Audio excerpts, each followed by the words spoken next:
ఎన్నికల నామినేషన్ల ఉపసంహరణ గడువు ఇవాళ్టితో ముగియబోతుంది. దీంతో రెబల్స్ విత్డ్రాపై ఫోకస్ పెట్టింది హస్తం పార్టీ. ఒక వార్డులో కాంగ్రెస్ నుంచి ఒకే అభ్యర్థి బరిలో ఉండేలా జాగ్రత్తలు తీసుకుంటుంది. ఇప్పటికే సర్పంచ్ ఎన్నికల్లో రెబల్స్ తో చాలా స్థానాలు కోల్పోయిన కాంగ్రెస్ మున్సిపల్ ఎన్నికల్లో అలాంటి పరిస్థితి రాకుండా చూసుకుంటుంది.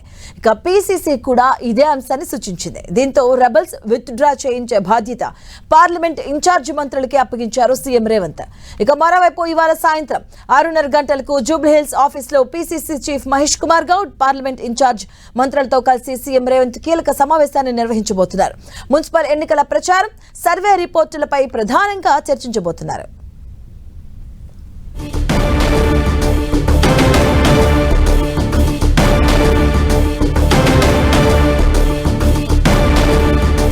ఇదే అంశానికి సంబంధించిన పూర్తి అప్డేట్స్ మా కరెస్పాండెంట్ ప్రతాప్ అడిగి తెలుసుకుందాం. ప్రతాప్, మనవి మున్సిపల్ ఎన్నికలకు సంబంధించి కాంగ్రెస్ పార్టీ చాలా సీరియస్ గా ఫోకస్ పెట్టిందని చెప్పుకోవచ్చు. ఎందుకంటే ఇప్పుడు మున్సిపల్ ఎన్నికలు పూర్తిగా పార్టీ గుర్తుపైన ఎన్నికలు జరుగుతాయి కాబట్టి ఇప్పుడు జరిగే ఎన్నికలంతా కూడా పార్టీ బలం ఎంత, ప్రభుత్వ తీరుకు నిదర్శనంగా కూడా వీటిని కూడా భావించాల్సి ఉంటుంది. అయితే ఈ రిజల్ట్ తర్వాత ఖచ్చితంగా ప్రభుత్వ అంచనానంతా కూడా చర్చ జరిగే అవకాశం ఉంటుంది. కాబట్టి ఎట్టి పరిస్థితుల్లో కూడా ఎవరు కూడా ఎలాంటి నెగ్లిజెన్స్ ప్రదర్శించడానికి వీల్లేదంటూ కూడా సీఎం రేవంత్ రెడ్డి ఇప్పటికే పదే నేతలకంతా కూడా దిశానిర్దేశం చేస్తున్నారు. అది చాలా సీరియస్ గా తీసుకోవడంతో ఒక్కొక్క పార్లమెంట్ కు ఒక్కొక్క మంత్రికి ఇన్ఛార్జి బాధ్యతలు అప్పగించడం జరిగింది. ఆ పార్లమెంట్ పరిధిలో ఉన్న మున్సిపాలిటీలు అన్నిట్లలో కూడా ఖచ్చితంగా కాంగ్రెస్ పార్టీ జెండా ఎగరవేసే విధంగా కూడా ఆయా మంత్రులంతా కూడా బాధ్యత తీసుకోవాలని చెప్పేసి ఇప్పటికే వారికి డైరెక్షన్స్ కూడా ఇవ్వడం జరిగింది. అయితే ఈ రోజుతో నామినేషన్ల ఉపసంహరణ గడువు ఈ రోజు సాయంత్రం 3 గంటలకు ముగుస్తుంది. కాబట్టి ఈ రోజు నామినేషన్ల గడువు ముగిసేలోపు ఎక్కడెక్కడైతే రెబల్స్ ఉంటారో వారి చేత ఖచ్చితంగా నామినేషన్ ఉపసంహరింపజేయాలి. ఎందుకంటే గతంలో సర్పంచ్ ఎన్నికల సందర్భంగా జరిగిన తప్పిదాలు ఇప్పుడు మాత్రం జరగడానికి వీల్లేదు. అప్పుడు సింబల్ లేదు కాబట్టి ఏదో జరిగిపోయింది, కానీ ఇప్పుడు మాత్రం ఎట్టి పరిస్థితుల్లో అలా కుదరదంటూ కూడా ఇప్పటికే వారికి స్పష్టం చేసిన పరిస్థితి. ఎవరైతే సింబల్ మీద పోటీ చేస్తారో, ఎవరికైతే బీఫామ్ ఇస్తారో వారి గెలుపు బాధ్యతనంతా కూడా ఆయా మంత్రులే ఖచ్చితంగా తీసుకోవాలి.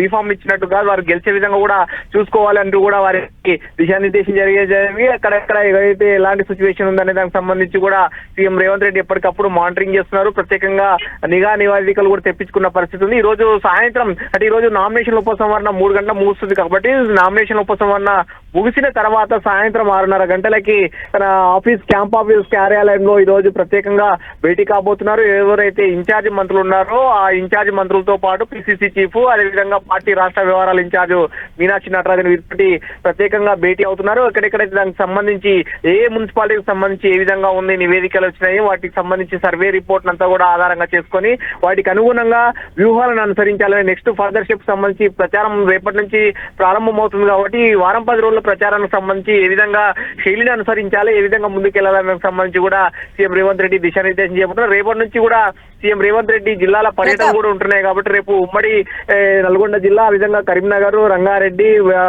నిజామాబాద్, వరంగల్ ఇట్లా మొత్తం మెదక్ సంబంధించి ఆ జిల్లాల్లో ఇప్పటికే షెడ్యూల్ కూడా ఖరారైంది. కాబట్టి ఆయా షెడ్యూల్ సంబంధించి కూడా ఏ విధంగా ప్రచార సభలు ఉండాలి, ఏ విధంగా ముందుకెళ్లాలి దానిపైన కూడా దిశానిర్దేశం చేయబోతున్నారు. మాధవి, ప్రతాప్, అంటే పంచాయతీ ఎన్నికల్లో కావచ్చు, అలాగే కొన్ని ప్రాంతాల్లో జరిగినటువంటి బైపోల్ ఎలక్షన్స్ లో కావచ్చు, నాయకులంతా కూడా ఒక తాటికి వచ్చి గెలుపొందినటువంటి సందర్భాలు చూసాం.